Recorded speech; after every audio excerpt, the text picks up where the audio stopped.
नमस्कार प्रिय दर्शकों, आप सभी का स्वागत हमारे YouTube चैनल सितारे आपके नौ में।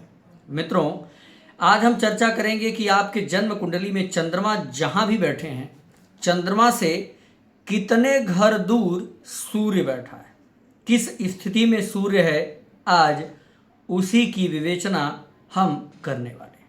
और इस सूत्र से आप बिल्कुल सटीक जानकारी प्राप्त कर पाएंगे कि चंद्रमा से कितने घर सूर्य है तो वो आपके लिए क्या रिस्पांस देने वाला है। इस पर विशेष चर्चा करेंगे। आप सभी लोगों से रिक्वेस्ट है कि चैनल को प्लीज सब्सक्राइब और लाइक जरूर कर लीजिए। आपके सब्सक्राइब करने से हमारा मनोबल बढ़ता है और हम आपके लिए नई नई चीज़ें खोज करके लाते रहते हैं। तो मित्रों, बिना देर किए जानकारी शुरू करते हैं।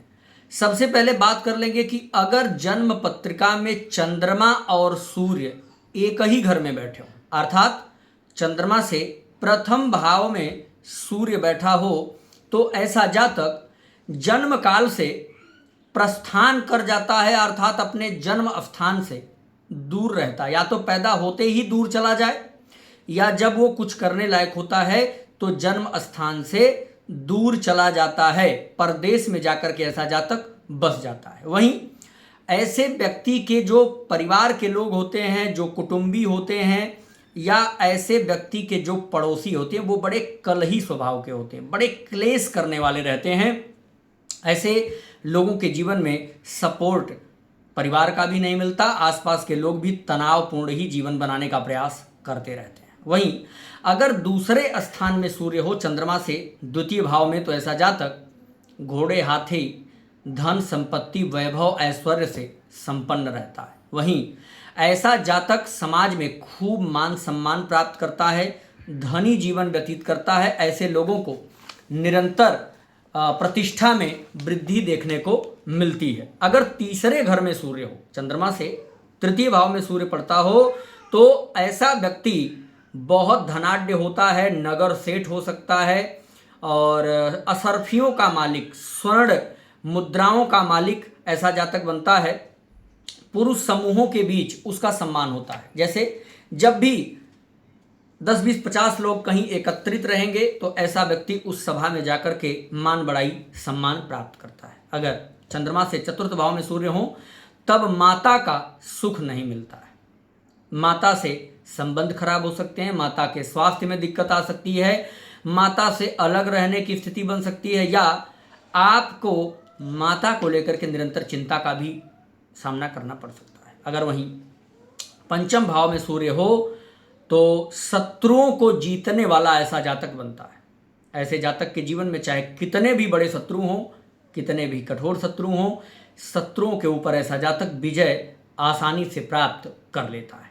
प्रिय मित्रों, अगर छठे घर में सूर्य हो तो ऐसा जातक ट्रैक्टर, जमीन में खेती करने वाले तमाम प्रकार के उपकरण, मशीन इत्यादि का सुख प्राप्त करता है। ऐसे जातक के पास बहुत सी कन्याएं होती हैं, लड़कियों की संख्या ज़्यादा हो सकती है।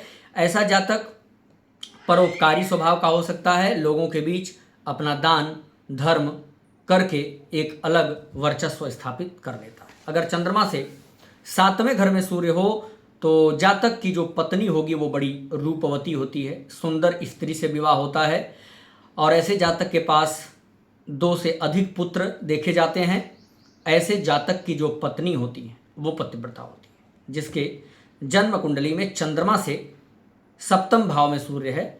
ऐसे जातक की पत्नी मान लीजिए कि पतिव्रता ही होती है, किसी प्रकार का कोई संदेह नहीं है।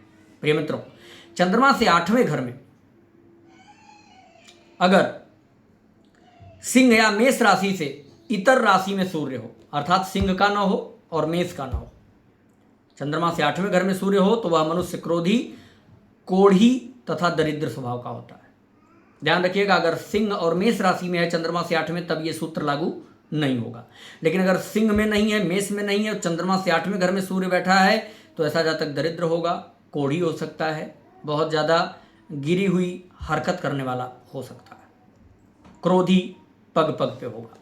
नवम स्थान में अगर सूर्य हो, सिंह राशि व मेष राशि का होकर बैठा हो, तो अधर्मी, झूठा और भाइयों का समान स्वभाव का नहीं हो, भाइयों के समान उसका स्वभाव नहीं होगा, झूठी बात करने वाला होगा, अधर्मी होगा।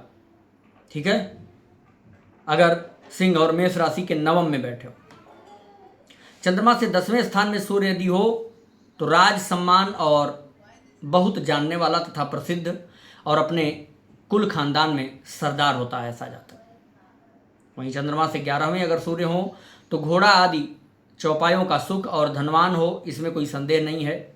पद प्रतिष्ठा मान सम्मान सुखी जीवन व्यतीत करने के लिए मिलता है। चंद्रमा से 12वें घर में सूर्य हो तो 12वां अंग कहलाता और लग्न से कर्ण संज्ञा है इतरवी फलान, अर्थात जातक के जीवन में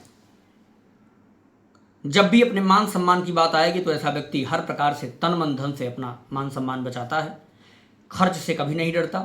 ऐसा व्यक्ति खर्चीला होता है।